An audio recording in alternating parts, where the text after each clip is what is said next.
Intense fighting between the Syrian Army and Kurdish-led forces in the city of Aleppo has forced tens of thousands of people to flee. Two densely populated Kurdish neighborhoods are at the heart of the violence. The escalation comes after the Syrian government held talks in Damascus with an SDF delegation about integrating fighters into the national army. Resul Serdar reports from Aleppo. Aleppo has endured years of war. But for residents of the city's Kurdish-majority districts, the sound of gunfire is once again shaping daily life. Since Tuesday, fighting has intensified around the neighborhoods of Sheikh Maqsoud and Ashrafieh, areas long controlled by the Kurdish-led Syrian Democratic Forces. The clashes have pushed thousands of families to flee on foot, carrying what they can, unsure when or if they will return. We have been suffering for 14 years. I wish God would take our souls so we can rest in peace. Government forces say they are reasserting control and accuse the SDF of operating outside state authority despite agreeing to merge with the government last March. The SDF, meanwhile, says it is defending areas it has administered for years, warning against what it calls forced reintegration without political guarantees. That political deadlock is now playing out on Aleppo's streets. On Wednesday, the government announced that any SDF element in Ashrafieh and Sheikh Maqsoud is a legitimate military target and urged residents to distance themselves from the SDF and move to safe areas. We want this conflict to end. Let there be pain one time, not constantly. There is shelling from both sides. We hide in a safe house, and when the sun rises, we have to leave.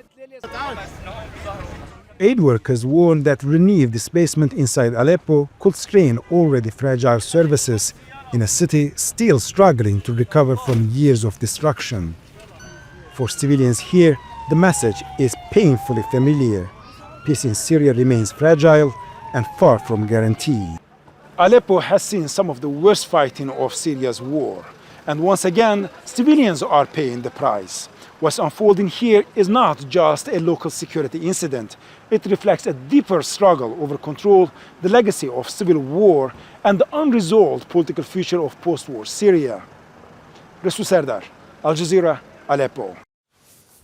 Al Jazeera's Resul Serdar joins us now live from inside Aleppo. It's mid-morning where you are, just past 10 a.m. And those two Kurdish-majority neighborhoods that you referenced in your reporting, they're still considered closed-off military zones by the government. What's happening now?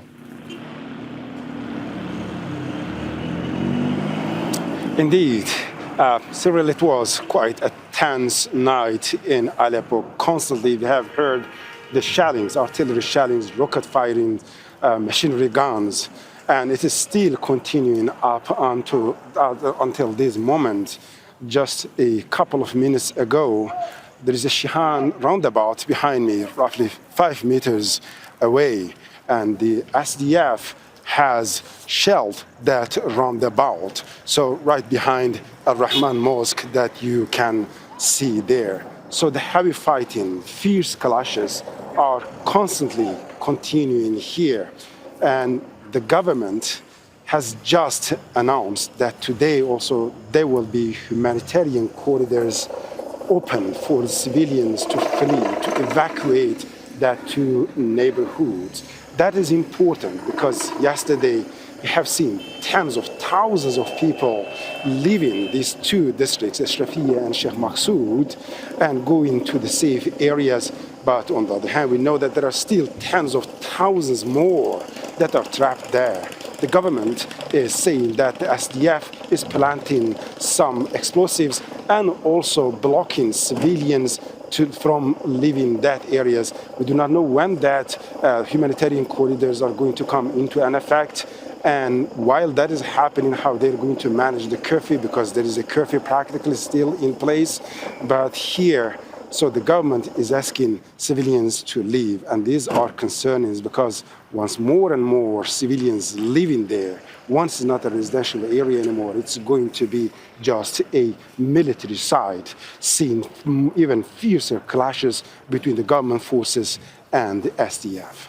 But Resul, the civilians who are leaving those areas, we're talking about tens of thousands of people, and you just said you're expecting more to leave today. Where did they go? Where are they going? What are they telling you?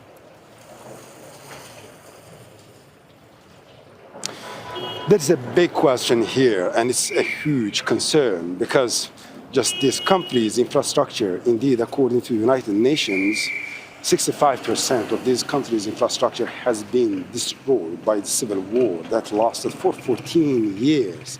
And Aleppo was one of the epicenters of the fighting, the devastation around the neighborhoods of Aleppo. So there has been shooting at where we are. So Aleppo has been an epicenter, one of the epicenters of the fighting here, and several areas, districts in Aleppo has been devastated. Resul, look, I think we heard gunfire. Let me jump in here for a second for your own safety, Resul. I think we heard gunfire. Do you need to take cover at this point? Yeah, I think we can manage it for now. So the main concern is that the infrastructure of this city is definitely not sufficient to host, to shelter tens of thousands of civilians here. And when we're talking to civilians where they are going to go, to be honest, they do not have a clear answer. Despite the government saying that they are going to provide the shelters, they do not know where are these shelters because it's an exodus of people. Some of them are saying that they are going to move to the northern of the country, the town of Afrin, or some other Kurdish-controlled areas in Qamishli. However, there are also expectations that the fighting could spread over that areas as well. And now we know that dozens of NGOs, including the civil workers here, are really trying to find an answer for that. Now they are being mobilized, but it seems that at least for a couple of days, maybe weeks, that is going to be one of the main humanitarian issues and crises that needs to be properly addressed here. Resul, I will let you take cover with your team. You find out what's going on there. We'll talk to you when you are able to do so safely. And I will bring this to our viewers that we're just getting the information from the governorate of Aleppo, and we just heard gunfire again.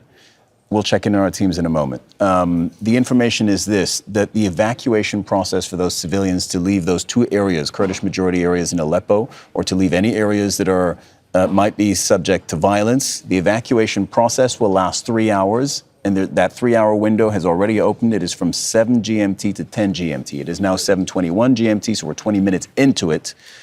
Residents have another 2.5 hours to leave areas that the government considers legitimate military targets. This is in Syria's largest city of Aleppo.